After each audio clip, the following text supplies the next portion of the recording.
Section 1. You will hear a telephone conversation between two people about a flat. Now we shall begin. You should answer the questions as you listen because you will not hear the recording a second time. Listen carefully and answer questions 1 to 6. Hello, this is Simon Marshall. I spoke to you the other day about renting flat 3A. Oh, yes. Hello, Simon. What can I do for you? Well, there are a few health and safety things I'd like to run through if that's okay. Yes, fine. Right. Well, the first thing, bearing in mind it's quite an old house, is whether there's any damp. I'm thinking here of the exterior walls and the floor. Well, I've never known any problems with damp there. It was all right last time I checked, certainly, though that was before the recent wet weather. I'd better have another look and get back to you on that. OK. Now, the next thing is the gas supply. Do you have a safety certificate? A current one, that is? We do. All the gas appliances have been checked by a registered engineer. Yes, I was going to ask about that. When did they actually do the inspection? Let me think. They sent an engineer to check something early last year, but no, that wasn't the inspection. Oh, I remember now, it was in the spring. In fact, I've got the certificate here somewhere. Yes, that's it. March 22nd, so it's just over 5 months ago. And the electricity, when was the last time all the wiring was inspected? I know it doesn't have to be checked as often as the gas, but it's still important, especially in older properties. As it happens, we had an electrician in when we redecorated flat 3A. If he looked at everything then, he would have charged us for it. I'll find the bill and check it if you like. Fine. And when was that? The decorators finished just before Easter, so that would be about 18 months ago. Just one more point on the electrics. Are there enough plug sockets in the flat? It depends what you mean by enough, really. Well, I've got quite a lot of electrical things. Computer, radio, lamps, kitchen appliances and so on. And I'm wondering whether I could plug them all in without having cables trailing all over the place. I think there's one per room. That's fairly normal in older properties. I'll take that as a no then. All right. Now, another safety point. Is there a smoke alarm? Yes, there's one in the kitchen. And is it in good working order? I'll have to try it out and let you know. Right. Now, you mentioned the previous tenants. Do they, or anyone else who's lived in the flat, still have keys to the door? We're very strict about that. Everyone has to hand back the keys when they leave or we don't return the deposit. And those in 3A have always done so.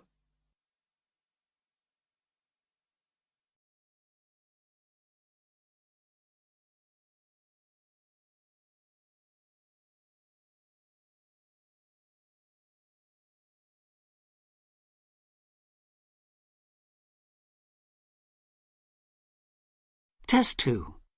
Listening. Section 1. Now listen and answer questions 7 to 10. OK. Now, there are a few other practical details. Firstly, you mentioned a room where people can leave things, like suitcases and bags and things. Where exactly is that? Is it next to 3A, which I take it is on the 3rd floor? Well, the apartment's on the 3rd, yes. But the storeroom's a little way away, just past the 2nd door to the right. Under the stairs, in fact. But it's on the same floor, isn't it? Yes, it is. Fine. Now, another thing I wanted to check is that there's hot water in the apartment. Oh, yes. It runs off the central heating. That was installed back in the 70s, I think, so there's a permanent supply. But is it really hot? Not just warm or lukewarm? I suppose it depends what you mean by hot. But it's at a constant 60 degrees. Oh, that sounds fine. Yes, it used to be set at 55, but last year the tenants asked us to increase it, so we did. Oh, I'm glad about that. OK, now can you tell me a bit about the yard and the garden? How big are they? Well, the yard at the side of the house is about 20 square metres. Oh, so there's room for my motorbike then? Actually, it's only a 50cc moped, but I like to keep it off the road at night. Yes, there's more than enough space there, even with all the wheelie bins. And the garden? That's much bigger, about 150 square metres. Who looks after it, by the way? Old Mr. Collins. He's almost 90, but he's out there every day. And the last point, the TV. What size screen is it? It's 70 centimetres wide, I think. No, sorry, that was the old one. This one's 80. You can get 90-odd channels on it, so I'm told. Really? So there's a satellite dish on the roof, is there? No, it's cable TV here. It doesn't cost much between everyone, though. That's very interesting. OK, thanks for your help. I'll be in touch again soon. Thank you. Bye for now. Bye. That is the end of section 1.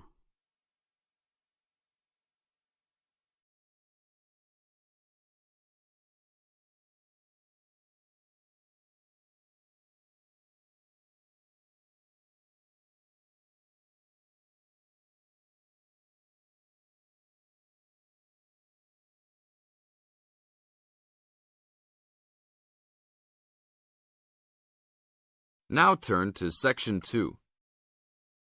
Section 2. You are going to hear a guide named Matt who is introducing their trip in Wildlife Haven. Now you have some time to look at questions 11 to 15.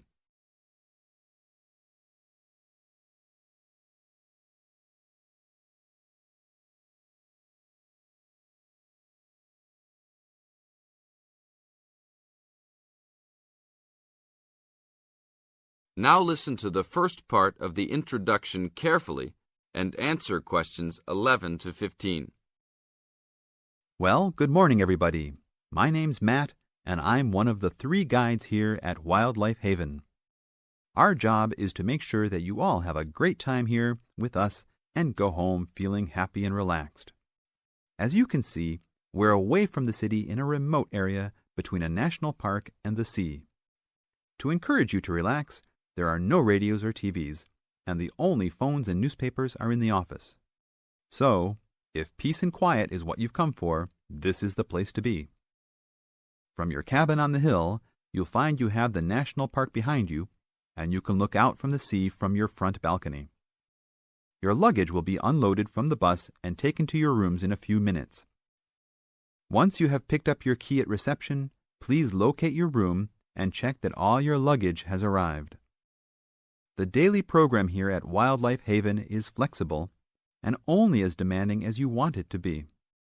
You should each have a brochure setting out the facilities and various walking tracks you can take. And on the bus, you are given a green sheet setting out a number of group tours in the coming week. If you want to join any tour, just write your name and room number on the relevant sheet along the wall here. Tomorrow, there is a beachcombers and rock hoppers tour exploring marine life in the rock pools along the beach. Or, if you'd prefer to go inland, there's a guided forest walk that takes you off the walking tracks. If you want to catch some lunch, you could join the beach fishing expedition. And at night, you'll see there is a moonlight forest walk that leaves each night at 7 p.m. So there is plenty to choose from at Wildlife Haven, and of course, that includes just sitting on your balcony watching the waves roll in. But I would recommend my favorite tour, the Waterfall Walk. This departs at sundown each day and also provides the opportunity to have a moonlight swim. Now you have some time to look at questions 16 to 20.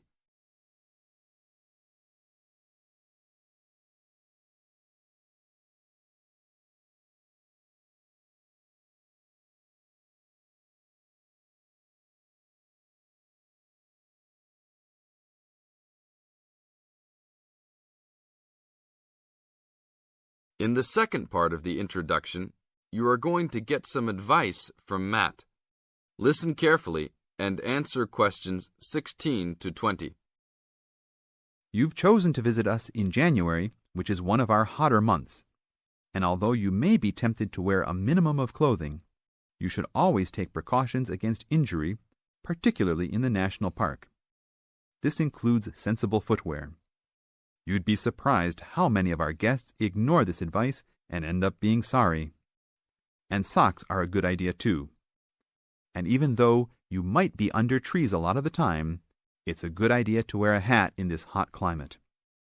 There's no need to be too concerned about walking in the national park, provided you use common sense. It's true that there are poisonous spiders in the park, but they are really more frightened of you than you are likely to be of them. I should also warn you against eating any wild berries. Some are edible, but you should avoid them all. We'll provide all the food you can eat. Well, that's about all for now. Dinner is from 6 to 8 p.m. in this building. This is the end of Section 2. You now have half a minute to check your answers.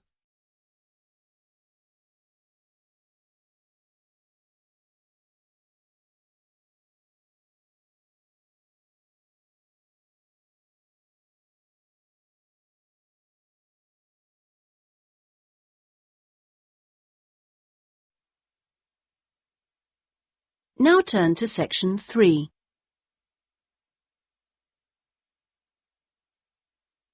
Section 3. You will hear two friends discussing a course they have just done. First, you have some time to look at questions 21 to 27.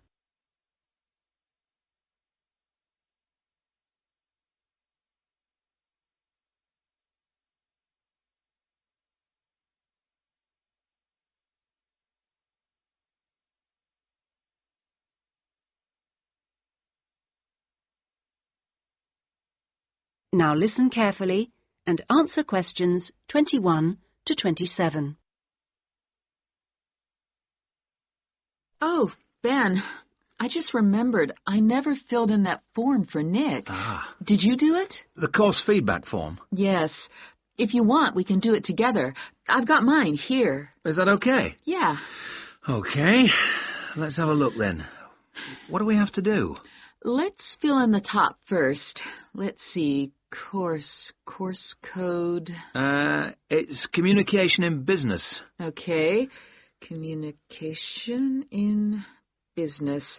I do know that, but what's the code? CB16 something. CB162, isn't it? That's it. Okay. And dates. When did we start? I remember my birthday's on May 4th, and it was the day after. It must have been May 5th.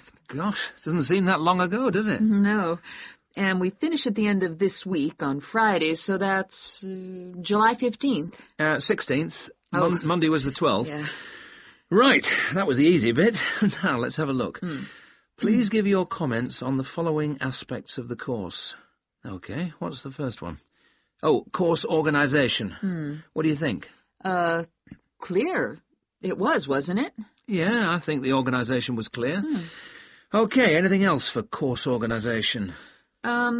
It was a good thing he gave us the course outline at the beginning in the first session. That was useful, so I'll put that down, shall I? Yeah. Now, going on to suggestions for improvement, one thing that wasn't so good, I think we could have done a bit more work at the beginning. I mean, at the beginning it seemed dead easy. Yeah. I thought it was going to be really easy, and then all of a sudden in the second half of the course, we got a whole load of work. Yeah. Reading to do and essays and things. Yeah, it'd be better if it was more even. Okay, now, course delivery. Does that mean teaching? Yeah, I suppose so. Well, what I thought was really good on this course was the standard of teaching. Actually, I mean, some of the teachers were better than others, but the standard generally was fine. Much better than other courses I've been on. Yeah, I agree. Let's put that then. Okay. What about suggestions for improvement? I didn't think it was all that wonderful when we had great, long group discussion sessions that went on for hours and hours. Right. I don't mean we shouldn't have group discussions, just that they shouldn't go on too long. Before you hear the rest of the discussion, you have some time to look at questions 28 to 30.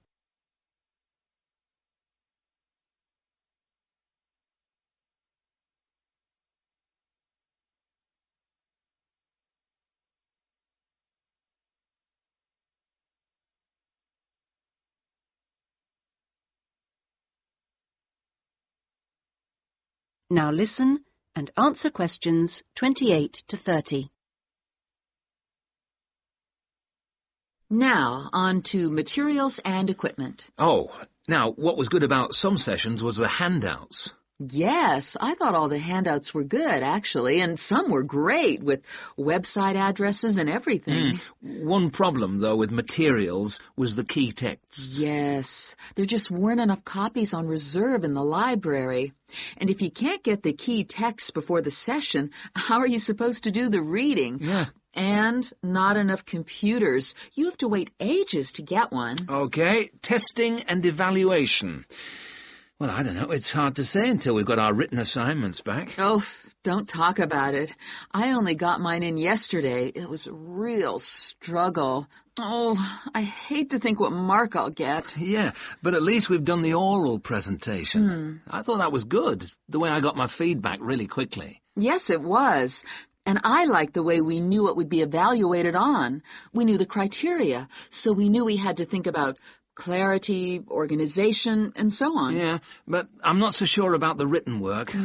One thing, I think, is that there's just too much. It's really stressful. Oh, yes, I'd agree.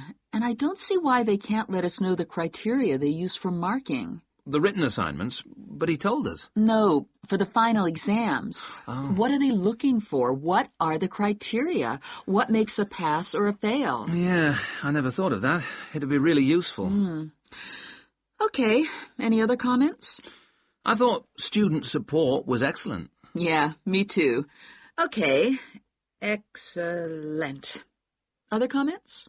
No, I can't think of anything else. Nor me. Okay, so that's done. Thanks, Ben. No, thank you. That is the end of section 3. You now have half a minute to check your answers.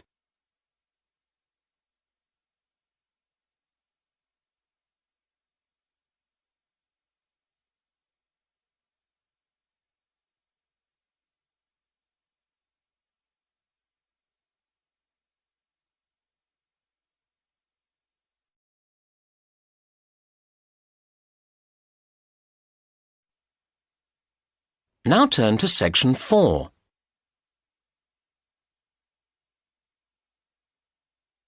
Section 4. You will hear a talk about waste and waste treatment. First, you have some time to look at questions 31 to 34.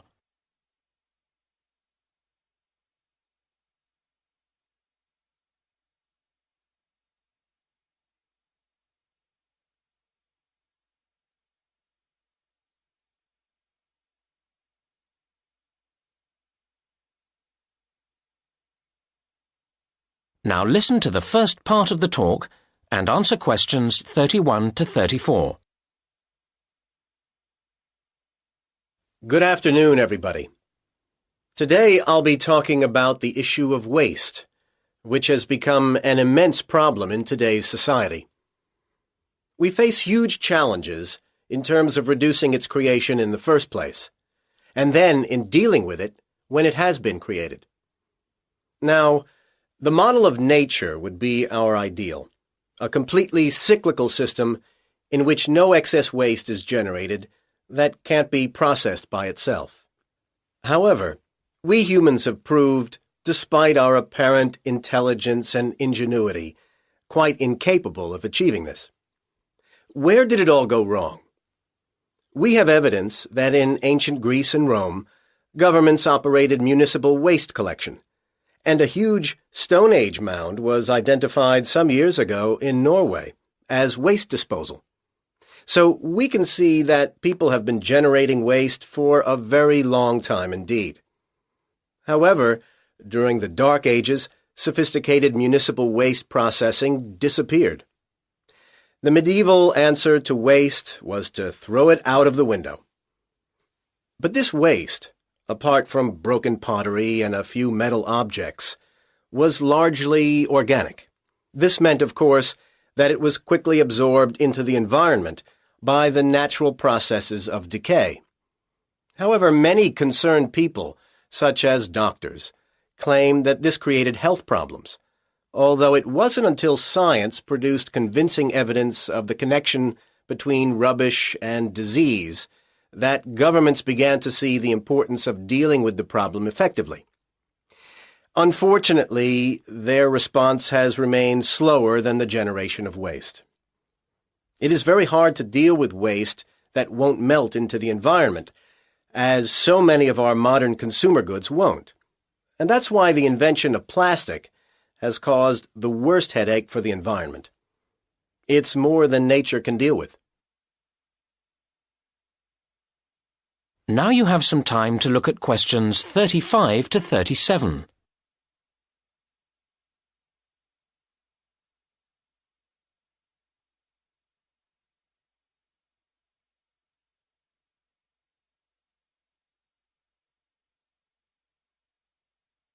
Now listen to the next part of the talk and answer questions 35 to 37.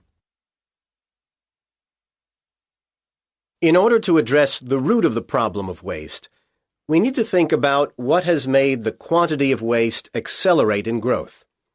I'd identify three main reasons. As many countries became industrialized, we saw the advent of mass manufacturing. This has been enormously damaging, as it has greatly increased the amount of things on the planet's surface which don't go away by themselves. Closely related to this is packaging, necessary for transporting things around the world, but then extremely difficult to get rid of properly. And a third aspect to the problem has been disposable goods. We have become accustomed to so many things being to use and then discard that we find it hard to imagine life without them. And yet we spare little thought for where they go when we do discard them. Now you have some time to look at questions 38 to 40.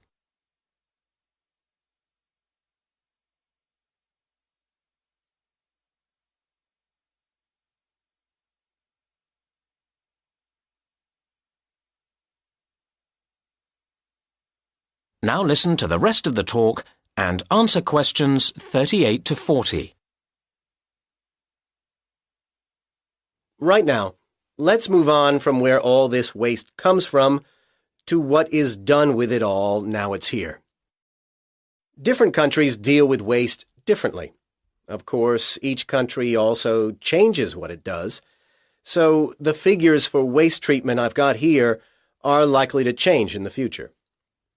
Let's look at municipal solid waste, or MSW. MSW is important to consider because it's effectively a measurement of consumerism, how much waste people produce that goes beyond the absolute basic requirements in life to eat and drink.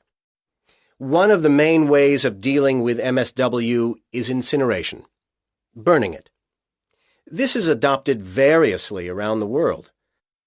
The UK burns relatively little waste, as does the US, while Denmark burns about half of all waste, and Japan uses this method for as much as 3/4. These are broad brushstrokes, of course, because an important issue is how efficient and clean the burning process is. Another major form of waste treatment is using landfill sites, basically burying the waste in the earth. Currently, this method is the dominant process used in the UK at over 80%, and is also heavily used in Germany and in the US, while densely populated and mountainous countries, such as Switzerland and Japan, dispose of relatively little this way. A third, and much better way of dealing with waste is to recycle it, turning it back into more things we need.